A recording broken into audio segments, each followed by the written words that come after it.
YouTube channel में आप सबका स्वागत है। मानन आनंद कुमार उपाध्याय, मेरा ये चैनल का नाम है आनंद उपाध्याय। आप लोगों के समक्ष नए शिक्षा नीति न्यू एजुकेशन पॉलिसी 2020 लेकर के आया हूँ। जैसा कि आप जानते हैं, नई शिक्षा नीति या किसी भी शिक्षा नीति का मुख्य उद्देश्य सर्वांगीण विकास होता है।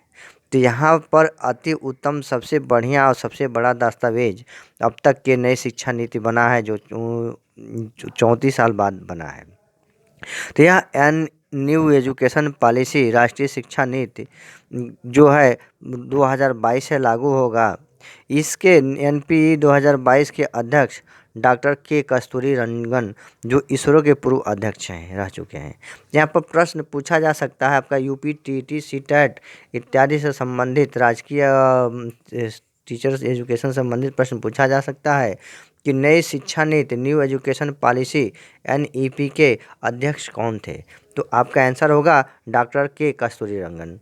यहाँ ये भी पूछा जा सकता है कि डॉक्टर के कस्तूरी रंगन इससे पहले किस पद पर सुशोभित थे। तो यह जो है के कस्तूरी रंगन इसरो के पूर्व अध्यक्ष यानी डीआरडीओ के अध्यक्ष थे। अब यहाँ पर मानव संसाधन प्रबंध मंत्रालय था, जिसका नाम अब बदल दिया गया है शिक्षा मंत्रालय। यानी अब मानव संसाधन मंत्रालय के अंतर्गत ही शिक्षा मंत्रालय में शिक्षा संबंधी कार्य होता था, जो शिक्षा मंत्रालय के नाम से जाना जाएगा। ये समझ लिए, भारत के संविधान में शिक्षा सूची जो है समवर्ती सूची में रखा गया है। समवर्ती सूची का अर्थ है कि शिक्षा से संबंधित राज्य सरकार भी कानून बना सकती है और केंद्र सरकार भी कानून बना सकती है। तो अब यहाँ से इसके लिए एजुकेशन बनाया गया है। अब न्यू शिक्षा पॉलिसी से पहले 10+2 अर्थात क्लास 1 से लेकर के क्लास 12 तक की होता था। यानी 12 तक बोर्ड की जिम्मेदारी वो स्टेट गवर्नमेंट तथा सेंट्रल गवर्नमेंट के भी होती है। तो सेंट्रल गवर्नमेंट जो कि सीबीएसई बोर्ड के नाम से जाना जाता है, तो सीबीएसई बोर्ड यहाँ पर परीक्षा कराता है कक्षा 10 और कक्षा 12 का बोर्ड एग्ज़ाम कराता है।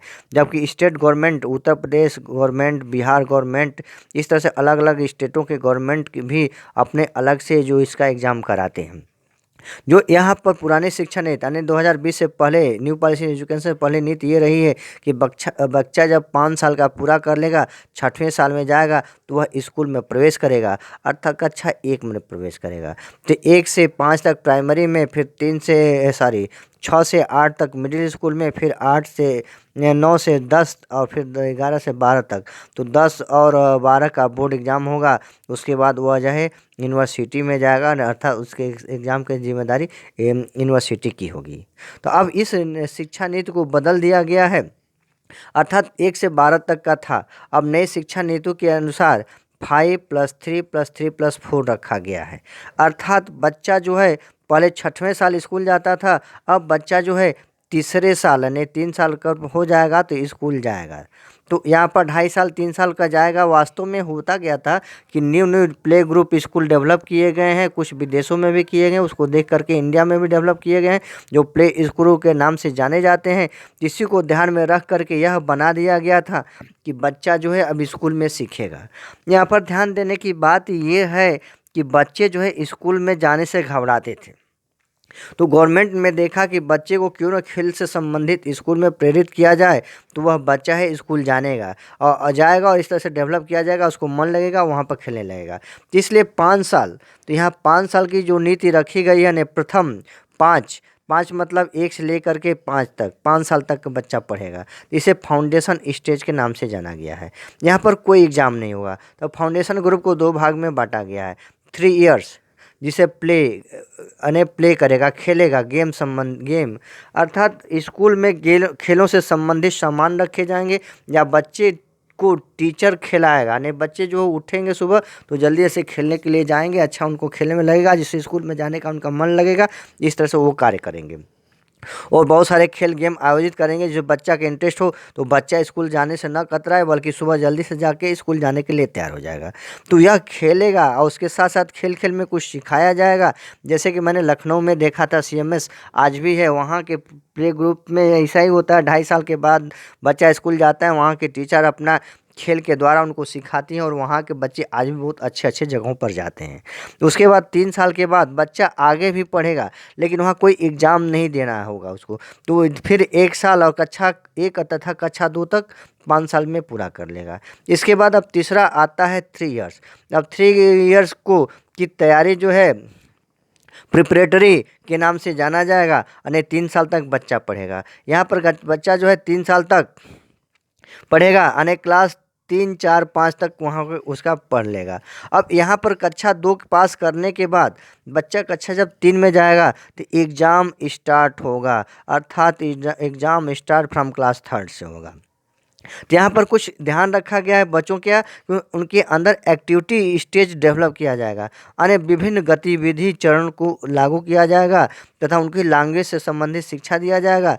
यहाँ सेकेंड स्टेज यानी 3 साल वाला का मुख्य उद्देश्य यह है कि बच्चे को जो है अपने रीजनल लैंग्वेज यानी मदर टंग में शिक्षा दी जाएगी, अर्थात भोजपुरी क्षेत्र का है तो बच्चा भोजपुरी में बोलेगा, तमिलनाडु का है तो तमिल बोलेगा, केरल का है तो मलयालम बोलेगा, कर्नाटक का है तो कन्नड़ में शिक्षा दिया जाएगा। यहाँ पर यह कोई कंपलसरी नहीं है कि उसी में लैंग्वेज दिया जाएगा। यद्यप सीबीएसई बोर्ड वाले जो कि जैसा कि आज तक प्राइवेट स्कूल वाले इंग्लिश मीडियम में, तो इंग्लिश मीडियम में एग्ज़ाम पढ़ा सकते हैं, लैंग्वेज को दे सकते हैं। तो यहाँ पर लैंग्वेज नेशनल लैंग्वेज दोनों भी रखा गया है। अगला स्टेज आता है अपना 3 यानी 5 वो है फाउंडेशन स्टेज। नेक्स्ट 3 जो है प्री स्टेशनरी हो गया। तो यहाँ बच्चा कक्षा 5 तक पढ़ लेगा, यानी फर्स्ट फाउंडेशन में 1 और 2 क्लास पास करेगा, फिर अगले 3 साल तक 3, 4, 5 पढ़ेगा। इसके बाद अगले तीसरा साल जो कि जो है आपका 6, 7, 8 पढ़ेगा। तो नेक्स्ट 3 इयर्स का जो है कोर्स होगा मिडिल स्टेज कोर्स के नाम से जाना जाएगा। तो यहाँ पर बच्चा जो है कक्षा 6, 7, 8 पढ़ेगा। अब यहाँ पर इनके जो है 3 साल के लिए इस कोर्सेज होंगे कंप्यूटर कोड, यानी बच्चे को कंप्यूटर सिखाया जाएगा, कंप्यूटर संबंधित वो करेगा। इसके बाद वोकेशनल कोर्सेज होंगे, वोकेशनल कोर्सेज जिसको हम टेक्निकल कोर्सेज के नाम से जानते हैं। यहाँ टेक्निकल कोर्सेज बच्चे को जैसे अगर लड़की है सिलाई बुनाई सीखना चाहते तो उसको सिलाई बुनाई सिखाया जाएगा, या अगर बच्चा है कारपेंटरी से यानी टेक्निकल कोर्स करना चाहेगा तो कारपेंटरी यानी बढ़ईगिरी सिखाया जा सकता है, या कोई और कोर्स करना चाहेगा तो यहाँ पर वोकेशनल के लिए बढ़ावा दिया जाएगा। जैसा कि आज कल मैथ और साइंस आर्ट के लिए पढ़ाए जाते हैं, तो उस तरह से मैथ भी पढ़ाया जाएगा, साइंस भी पढ़ाया जाएगा, आर्ट भी पढ़ाया जाएगा, इंडियन लैंग्वेज भी पढ़ाया जाएगा। यद्यपि यहाँ पर इंग्लिश लैंग्वेज भी पढ़ सकते हैं। तो यहाँ मिडिल स्टेज में पहले जैसे ही आज नई शिक्षा नीति में भी होगा, तो यहाँ कोई विशेष बदलाव सिर्फ और यही है कि वोकेशनल कोर्सेज के लिए ट्रेनिंग दी जाएगी। बच्चा जो कि ट्रेनिंग टेक्निकल कोर्स कर सके, उसके आगे फ्यूचर अच्छा हो सके। जबकि ठीक है, अगला स्टेज है 4 इयर्स का। जैसे कि ये आपका foundation course, pre foundation course, foundation course आपका मिडिल स्टेज आ गया। मिडिल के बाद 4 इयर्स, जो कि 4th ईयर्स में सेकेंडरी स्टेज के नाम से जाना जाएगा। तो जहाँ पर क्लास में बच्चा 9 to 12 करे एग्ज़ाम पढ़ेगा। तो यहाँ पर थोड़ा सा परिवर्तन ये है कि अब यहाँ पर सेमेस्टर वाइज एग्ज़ाम होगा, अर्थात 9 में पहला एग्ज़ाम, फिर हाफ 6 महीने के बाद दूसरा एग्ज़ाम।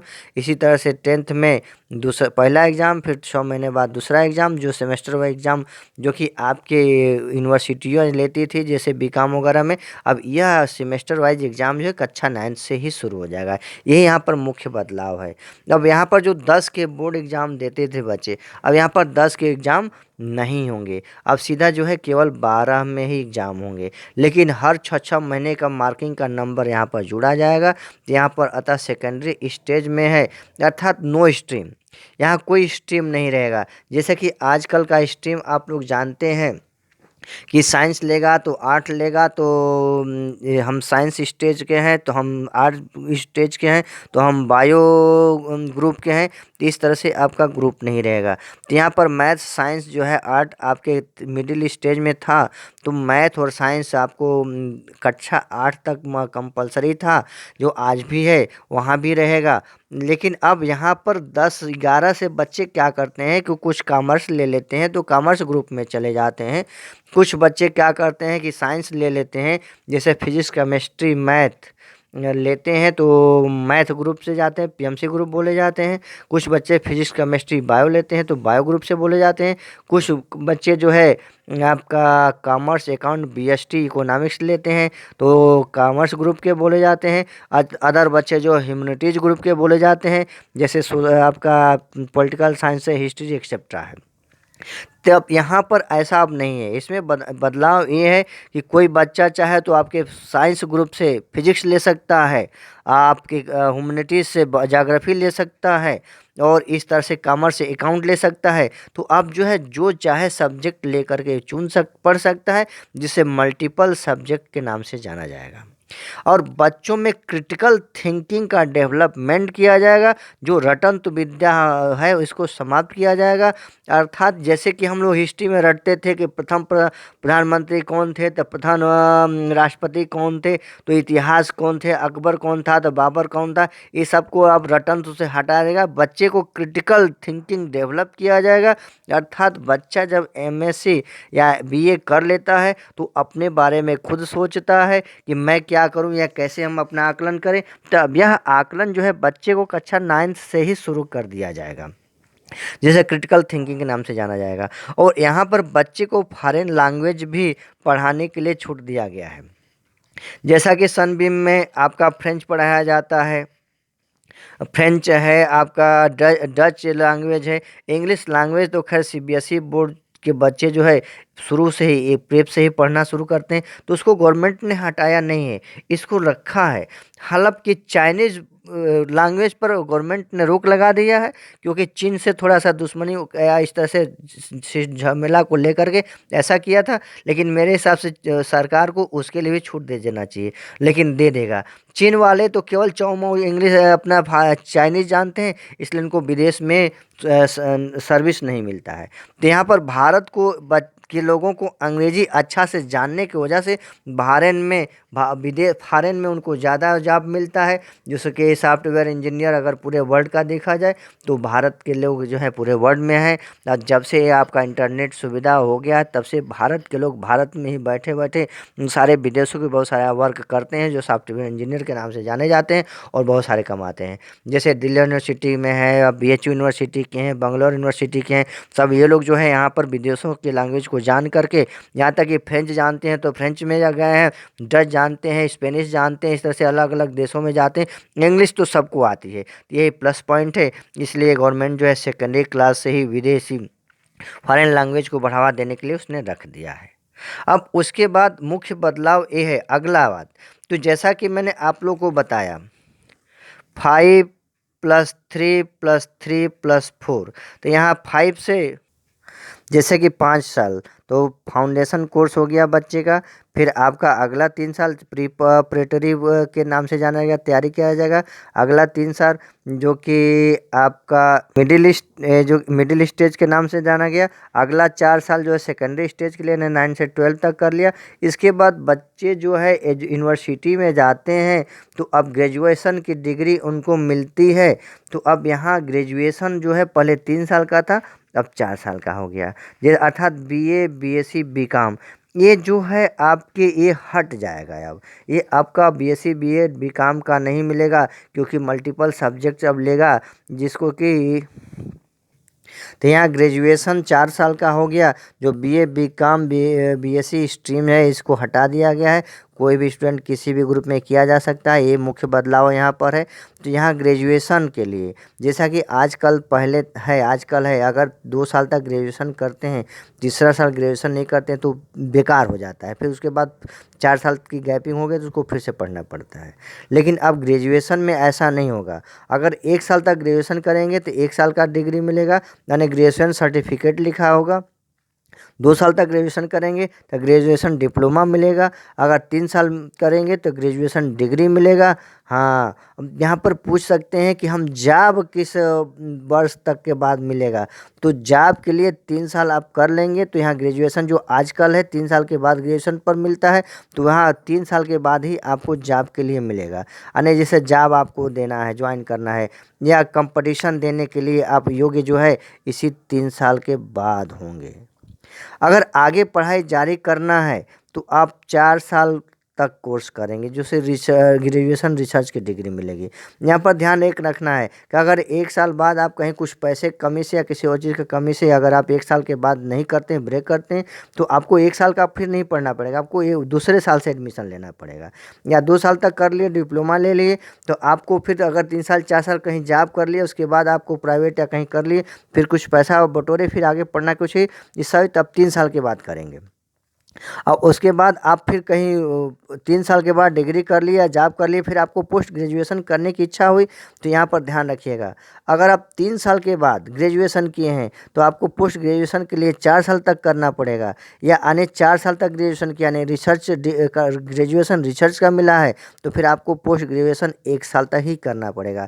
अर्थात पहले जैसा ही आपको पढ़ना है, लेकिन यहाँ पर मेन बदलाव ये है कि आपको स्ट्रीम की अब नहीं है ना, स्ट्रीम के नहीं कहे जाएंगे, अब मल्टीपल कहे जाएंगे।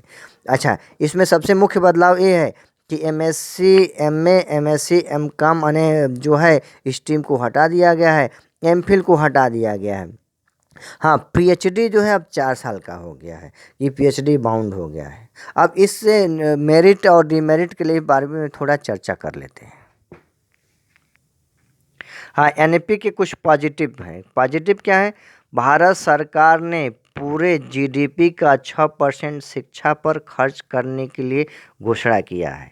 अभी तक 2 या 2.5 या 3% ही शिक्षा पर खर्च हो रहा है, तो अब यहाँ पर कोई दोगुना खर्च शिक्षा पर करेंगे, तो यहाँ पर जो है उसके लिए अब शिक्षा में ज़्यादा सुधार होगा। पॉजिटिव थिंकिंग ये है कि जो प्राइवेट स्कूल की जो फीस है गवर्नमेंट उस पर लिमिट लगाएगी, वो अपने मन से फीस को बढ़ा नहीं सकेंगे, उसमें गवर्नमेंट उसको रोकेगी।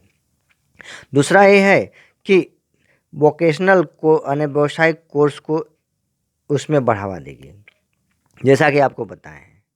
इसके बाद रिजल्ट, जो रिजल्ट होगा, तो आजकल के रिजल्ट केवल और केवल मार्क्स पर आधारित होते हैं, आपने जो एग्ज़ाम दिया उसी पर आपको रिजल्ट मिलते हैं, लेकिन अब ऐसा नहीं होगा।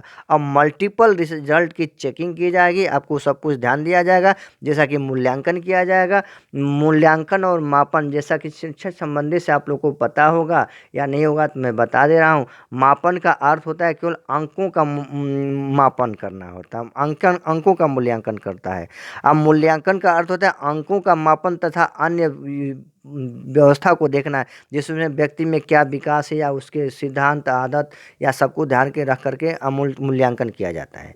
तो यहाँ पर रिजल्ट का मूल्यांकन व्यक्ति को अपना स्वयं असिस्मेंट करना पड़ेगा, सेल्फ असिस्मेंट माने आत्म मूल्यांकन करना पड़ेगा। अगर पूछा जाए कि अगर आपको कितना नंबर चाहिए, तो आप अपने से असिस्मेंट करिए कि हमको कितना नंबर देना है।